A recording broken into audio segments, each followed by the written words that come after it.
दोनच गोष्टी बोलून 5 मिनिटात जाणार आहे। या जिल्ह्यामध्ये ज्या पद्धतीच्या ग्रामीण भागाचा चेहरा मोहरा प्रभाकर पाटलांच्या नेतृत्वाखाली जिल्हा परिषद आल्यानंतर जिल्ह्यातल्या ग्रामीण भागातले दळणवळणाची सोय, पाण्याची सोय आणि विशेषतः आरोग्याची सोय या भागातलं या गोष्टी जलद गतीने जिल्ह्यातल्या कानाकोपऱ्यात 13 वर्षामध्ये प्रभाकर पाटलांनी केल्या होत्या। आणि या ठिकाणी शेतकरी कामगार पक्ष काँग्रेस यांच्याशिवाय कधीच ही जिल्हा परिषद झाली नाही। या मतदारसंघामध्ये आरोग्याचं पहिलं आरोग्य केंद्र वाशीला प्रभाकर पाटलांनी केलं। जी जागा होती, जागा मिळत नव्हती त्यावेळेला, जागेसाठी दीपक शेठ त्यावेळेला आपण प्रयत्न केला। त्या जागा मालकाला नोकऱ्या दिल्या 2 आणि त्यावेळेच आपलं आरोग्य केंद्र झालं। वडावच्या पुढे एसटी जात नव्हती। लाखोल्याहून आम्ही पालकडे जाण्याचा रस्ता पहिला केला। मोठे वडावला रस्ता इथून केला। मी या मतदारसंघामध्ये स्वतः जांभळे उभा राहणार होतो। तयारी केली, पण जिल्हा परिषद निवडणूकच झाल्या नाही आणि त्याच्यामुळे आणि पूर्ण तयारी केली। या भागातल्या जे मतभागाला येतात, या ठिकाणी जे आमदार आहेत, खासदार आहेत, यांना मला एकच सवाल करायचा आहे, किती वेळा पक्ष बदलणार आणि किती वेळा तुम्ही इकडे तिकडे जाणार आणि परत मतं मागताना येता तुम्ही परत। मी पहिली योजना लागली, बोरजाहून पाणी डायरेक्ट बालला न्यायचंय। बोरजाहून पाणी बालला नेलं तर आपली सगळी वाशी बेडी तुमची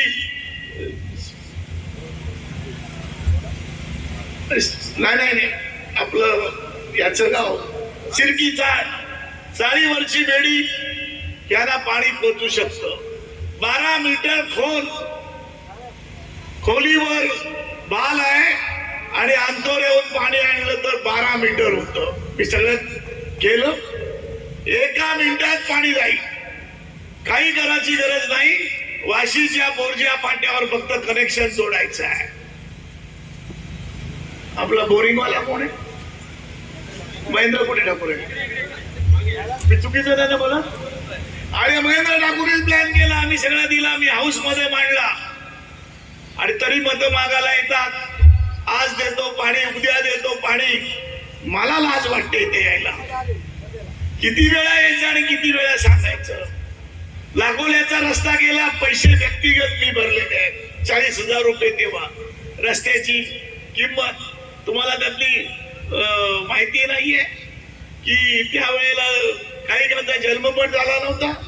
आणि म्हणून मला वाटतं या जिल्ह्यामध्ये जी आणि या राज्यामध्ये महाविकास आघाडीची जी आज आम्ही एकत्र येऊन जी आघाडी केलेली आहे, त्याचं कारण या देशातलं संविधान पहिल्यांदा अबाधित राहिलं पाहिजे आणि त्या दृष्टिकोनातून आपल्याला आज एकत्रित्या काम करायचं आहे।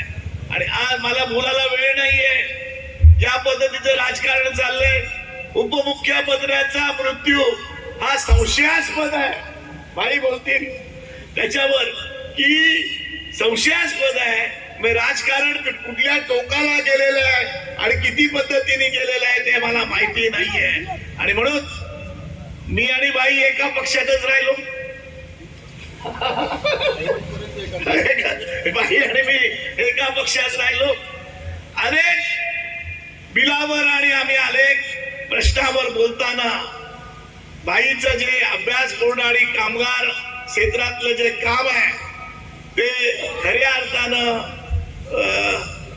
जनतेच्या हिताच्या आणि कामगारांच्या हिताचं आम्ही जवळून बघितलेलं आहे। आणि मला वाटतं की या निवडणुकीमध्ये पण जांभळेकडे जादू आहे। जांभळे उभे राहतो तो काही पडायला राहत नाही। आता पण त्याची माझी पैज लागलेली आहे। एकदा नवरा बायको आले, तिकीट घेऊन गेले, जांभळे काय करतो ते अजून मला माहिती नाही, ती अजून मला जमली नाहीये, पण जांभळेकडे आहे. मला तरी चॅलेंज केलेलं आहे, बाई मी 100% निवडून येतो, ना आलं तर बोला, पण मी बक्षीस देणार आहे त्याला निवडून आलं तर. या ठिकाणी जे काँग्रेस आणि शेका पक्षाचे उमेदवार आहेत यांना भरभरून मत द्या. जे आपल्या पक्षाशी एकनिष्ठ राहत नाहीत, खुर्चीसाठी पैशासाठी जे लोक जातात, मला कळत नाहीये की रवी पाटलांचं घराणं आहे काँग्रेसचं घराणं. एटी पाटलांनी विश्वनाथ दगडू, रवी पाटील यांना काँग्रेसने मोठं केलं, काय काँग्रेसने मोठं केलं, काँग्रेसने मंत्री केलं. आणि मला वाटतं आणि म्हणून भाईला आणि आम्हाला दोघंही भाई हवी, पण आम्ही कधी तत्व सोडला नाही, विचार सोडला नाही. अनेक आमिषे आली, ही आपली आपण ताकद या ठिकाणी ठेवली. आणि म्हणून मित्र, मला वाटतं की उद्याच्या निवडणुकीमध्ये सुधारणा झालेला आहे. पनवेलची महापालिका भाई आपण घेतली होती, 19 जागा आणल्या, 7 जागा आमचे उमेदवारच पळवले, सूचक पळवले. म्हणजे फॉर्म भरल्यानंतर या देशामध्ये किंवा या जिल्ह्यामध्ये पहिल्यांदा सूचकांनी फॉर्म मागे घेतला आणि त्याला सगळी मान्यता पण दिली. तर या सगळ्या घृणास्पद आहे आणि लोकशाहीची शोकांतिका झाली असं भाई मला वाटतं. लोकशाहीची शोकांतिका झाली आहे आणि म्हणून मी विनंती करतो, या ठिकाणी जांभळे ओरिजिनल शेका पक्षाचेच आहे. डोलबीमध्ये काँग्रेस होती, चुकीचं त्याने बोलत नाही, यांचे बंधू आणि हे आम्ही लढायचो, ते कायम राहिले. म्हणून तुम्ही जांभळे नंतर तिकीट देताना मी काकू करत होतो, 3-4 वेळा आले ते, मला नको रे आता इकडे तिकडे किती वेळा, तो मला एक वेळ संधी द्या.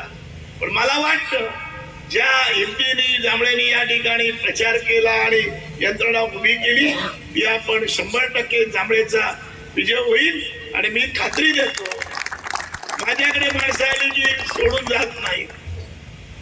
आता धैर्यशीलला मी 25-30 वर्ष सांभाळला, आता कसा गेला ते मला कळलं नाही काका.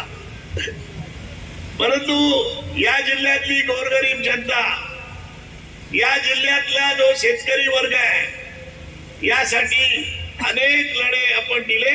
ही जागा, हे गाव सगळं उठत होतं, आम्ही लढा दिला. मोहन पाटील, आम्ही विवेक पाटील, आम्ही लढा दिला आणि एसी जेड हटवलेला आहे. याच्यानंतर आता निलेशनी मला सांगितलं, निलेश पालाने मी चांगलं ब्रीफिंग देतो, त्याचं म्हणणं 200 कोटी रुपये एकरनी सिडकोनी एका कंपनीला जागा दिलेली आहे. खारघरला आपल्याकडनं किती रुपयात घेतली? 40,000 रुपयांनी शेतकऱ्यांकडनं. आणि हा 200 कोटी रुपये मी तुम्हाला धन्यवाद देईन, ज्यावेळेला एसी जेड साठी तुम्ही आम्हाला साथ दिली. नंतर दुसरा आपण प्रकल्प या ठिकाणी केले 11 गावाच्या बाबतीत, जो MIDC नैना प्रकल्प आला होता, निलेश आणि आम्ही, अतुल म्हात्रे यांनी सगळ्यांनी तो आढळलेला आहे. पुढला काळ कठीण आहे, आपली शेती, आपली गावं ही कायमस्वरूपी राहिली पाहिजेत, याच्यासाठी झगडणाऱ्या लोकांनाच तुम्ही मतदान करा असं मला वाटतं. आणि ही दलाली चाललेली आहे, ही दलाली मिटली पाहिजे. आणि म्हणून मी या ठिकाणी जास्त बोलणार नाहीये, पण मी तुम्हाला एक ग्वाही देतो, रायगड जिल्ह्यात शेतकरी कामगार पक्ष आणि काँग्रेसला घेतल्याशिवाय कोणालाही या ठिकाणी जिल्हा परिषद स्थापन करता येणार नाही. हा इतिहास आहे, हा इतिहास आहे. एकेकाळी काँग्रेस आणि आम्ही एकमेकांचे शत्रू होतो, पण विचार आमचा एक होता, दिशा आमची एक होती, म्हणून आज आम्ही एकत्र आलो. आणि एका या ठिकाणी एटी पाटील साहेबांनी काम केलं, अंतुल्यांनी केलं. आम्ही त्यांच्याबरोबर जे संबंध ठेवले ते वेगळ्या तऱ्हेचे कायमचे राहिले, मैत्रीचे राहिले.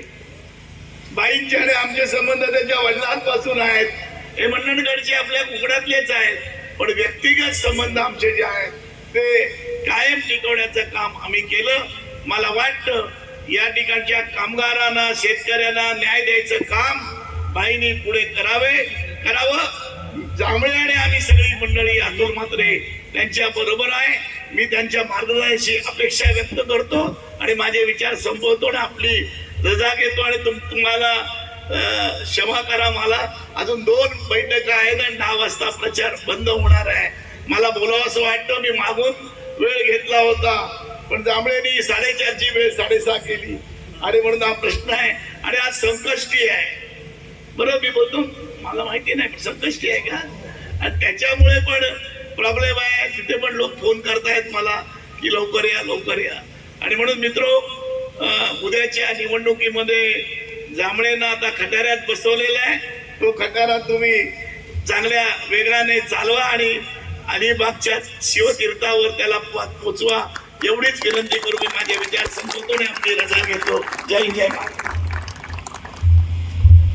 या महाराष्ट्रामध्ये 2 भाईंचं नाव गाजतं, एक म्हणजे जैन भाई आणि एक